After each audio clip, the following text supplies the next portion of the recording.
Hi, my name is Elsbeth Krumholz-Stark, and for this technology demo presentation, I decided to talk about the website and group LibriVox. And the reason I decided to do this is I teach middle school English, and also just so you know, I teach fully online. I work from home, and all my students are also solely online. So I've given this website as a suggestion for students to use in the past, but I haven't ever really actually looked into it that deeply or have had it as any sort of required part of my class. So this was a good opportunity to kind of look into this a little more closely and see what this program offers, what it's all about. So, speaking of that, what is LibriVox? LibriVox is a website that provides free audio recordings of public domain books. And what public domain means is books that are essentially out of copyright. They've aged out of copyright, and anyone can pick up the book and republish it, essentially. So they're safe to record for free any of those books on their website. There's two ways that you can interact with the website. You can volunteer to participate in creating an audio recording of a book, and there's many different ways you can do this. Or you can also simply access those free recordings. Their goal is quite lofty, and they also realize this, and it's to record all public domain books eventually.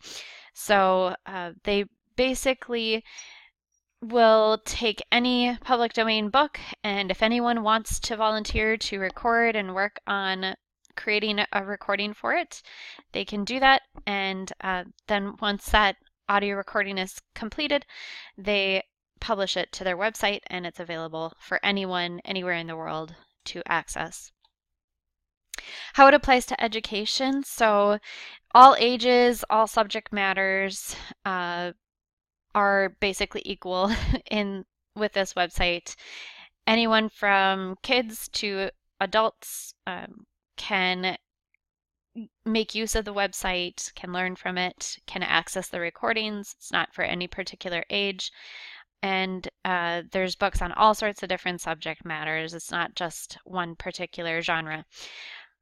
I think it's particularly useful, though, for English language arts classes, of course, because that's where students read texts, and I think that will be the most relevant and useful. And at least for me, it will definitely come in handy with my class. You can access the website itself at LibriVox.org. It's just a group, a nonprofit group that creates these recordings. And again, they rely a lot on volunteers to create the recordings. This is the home page of the website. As you can see, there's the two different options for what you can do. You can volunteer to create audio recordings, and you can also just simply listen to the books. And I'm going to move my slide a little bit here.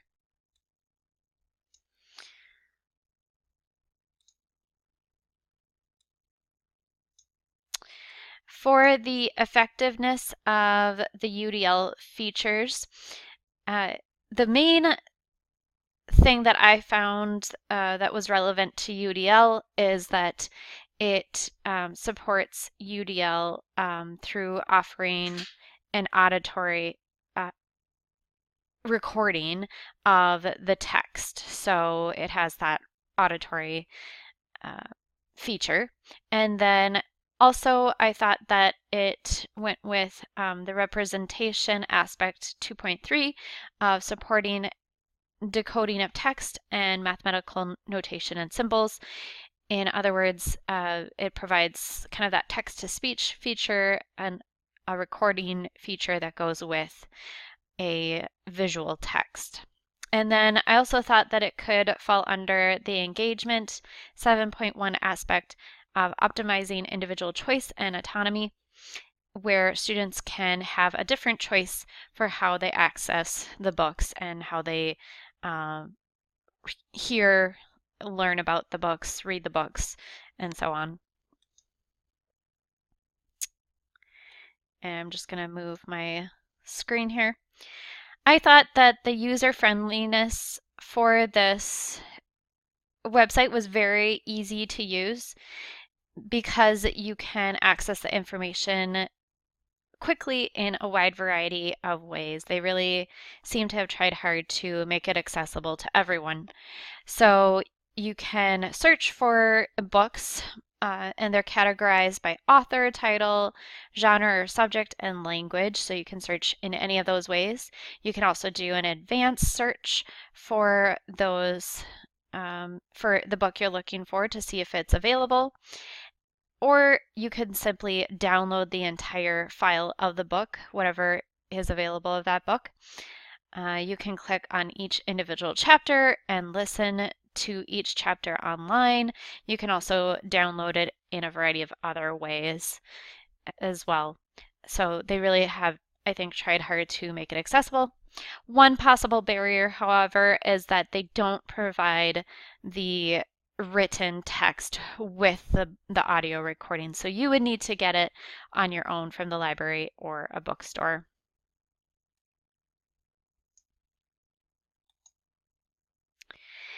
This is a picture of the page for LibriVox. When you go to search for books, if you click on the read option on the home page, and as you can see, you can search by the different categories. You can do a keyword search at the top, and then you can also see the books that are available, whether they're completed recordings of books or partial recordings. You can download them here. If you click on the actual book title, and this is what that will look like. So I searched The Adventures of Huckleberry Finn. There you see a short synopsis of the book. You see the different ways you can download it, and then other information as well, and each chapter you can listen to separately. So there's quite a few different ways to access the information. And how it addresses student learning. So I'm just going to move the screen over here. Students can listen to the text in addition to just simply reading it, so it might help them with accessing that in a different way, hearing, getting a new perspective on the text.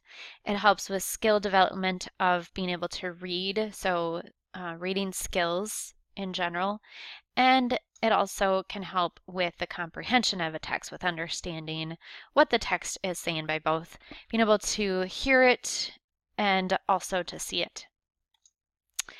And then the predicted attractiveness to students. So as I mentioned at the very beginning, I've suggested this website for students to use, but I've never made it required for them to use. Mostly I've suggested it to students who have an IEP where it might be helpful for them.